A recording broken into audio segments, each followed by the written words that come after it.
धर्मशाला की बात करें तो धर्मशाला विश्व मानचित्र पर काफी लोकप्रिय और धार्मिक जो हम कह सकते हैं पर्यटक स्थल है। यहाँ पे काफी सारे जो टूरिस्ट डेस्टिनेशन है वो हैं और हर साल हजारों की संख्या में जो टूरिस्ट है देश भर से विदेशों से धर्मशाला का रुख करता है। धर्मशाला की बात करें तो बहुत से एडवेंचर स्पोर्ट्स जो है यहाँ पे करवाए जाते हैं। एडवेंचर से जुड़ी गतिविधियां यहाँ पे करवाई जाती हैं, चाहे पैराग्लाइडिंग की बात करें, पंची जंपिंग की बात करें, जिप लाइनिंग की बात करें। लगातार इन्हीं एडवेंचर स्पोर्ट्स की बात करें तो कई हादसे भी कई बार देखने को मिलते हैं और ऐसे में पिछले कल भी धर्मशाला में एक पैराग्लाइडिंग करते हुए एक हादसा सामने आया है, जिसमें तेलंगाना की रहने वाली एक लड़की जो है टैंडम फ्लाइट के दौरान जो है तारों में फंस गई थी और बिजली के तारों में वो फंसने की वजह से कहीं ना कहीं हादसे का शिकार हुई है।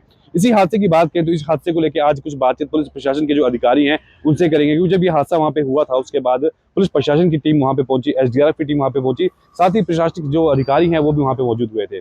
तो उनसे आज बातचीत करते हैं क्या कुछ पूरा मामला है, किस तरह से इस घटना को देखते हैं। क्योंकि बात करें डिस्ट्रिक्ट टूरिज्म ऑफिसर की डीटीओ की, वो भी मौके पे गए थे और जिलाधीश के माध्यम से एक इंक्वायरी शुरुआती जांच जो है वो बिठाई गई थी और उसी जांच का आज क्या निर्णय आया है उस जांच को लेकर एसडीएम से बात करेंगे किस तरह की ये जांच रही है। धर्मशाला की जो इंटरनेट पैकेजिंग साइट है वहाँ पे एक हादसा आया था, उसको लेकर क्या कुछ अपडेट है प्रशासन किस तरह से कार्रवाई कर रहा है उसमें?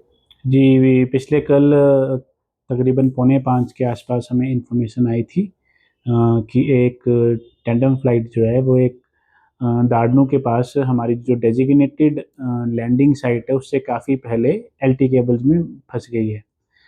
तो उसको हमने एसडीआरएफ को टाइमली इन्फॉर्म करके वो जल्द से जल्द वहाँ पहुँची थी और उन्होंने वहाँ पे रेस्क्यू किया था पायलट को भी और जो पैसेंजर थे वो भी। आज हमने इस बारे में डीटीडीओ साहब के साथ एक प्रीलिमिनरी जो हमने वो की थी, इंक्वायरी की थी। उसमें हमें आज जो तथ्य सामने आए हैं, उसमें जो पायलट थे वो ऑपरेटर कैंपेन गाइड के साथ रजिस्टर्ड थे और पायलट का नाम रिंकू कुमार था। उनको और साथ ही जो पैसेंजर थे वो हैदराबाद की रहने वाली तकरीबन 50 साल के आसपास की महिला थी। दोनों इस टाइम सेफ हैं।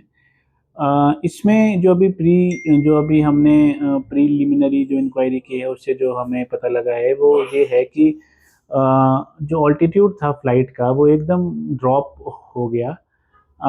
मार्शल जी कह रहे हैं कि एक विंड टर्बुलेंस कारण हो सकता है इसका कि ऑल्टीट्यूड लूज कर गई फ्लाइट और वो लूज करने के कारण जो डेजिग्नेटेड लैंडिंग साइट थी उससे पहले ही पायलट को इमरजेंसी लैंडिंग के लिए देखना पड़ा, क्योंकि टाइम कम रह गया था और साइट दूर थी और हाइट जो है ऑलरेडी लूज कर चुकी थी हमारी फ्लाइट, जो फ्लाइट थी पैराग्लाइडिंग की।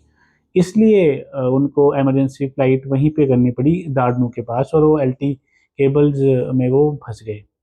अभी जो इसके टेक्निकल एस्पेक्ट्स हैं वो जो अटल बिहारी वाजपेयी माउंटेनियरिंग इंस्टीट्यूट है वहाँ के टेक्निकल हम लोगों को कहेंगे कि आप एस्पेक्ट्स बताएं इसमें कि क्या कारण इसके रहे हैं।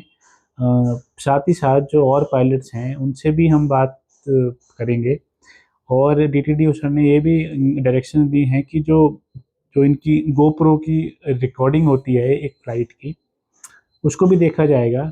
हो सकता है उसमें पता लग जाए कि अगर कुछ विंड में चेंजेस हुए हैं तो पायलट ने बताया हो या कुछ ऐसे।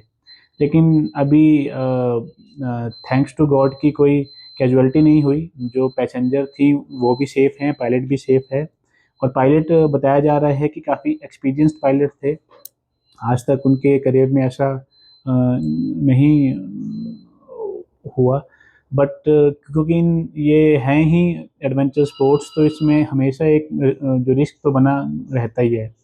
कोडल फॉर्मेलिटीज़ की जहाँ तक बात है वो सब कुछ कंप्लीट थी। इस जो ये फ्लाइट उड़ी थी, जैसे इंश्योरेंस हो या चेक हो या जो और सेफ्टी पैरामीटर्स का ध्यान रखना होता है वो सब इसमें कोई प्रॉब्लम थी नहीं। अब ये पायलट के लेवल पे कोई वो रही है या गियर में दिक्कत थी, वो टेक्निकल एस्पेक्ट के बाद ही पता लग पाएगा। एज ऑफ नाउ पायलट और जो पैसेंजर थी दोनों हमारे बिल्कुल सेफ हैं।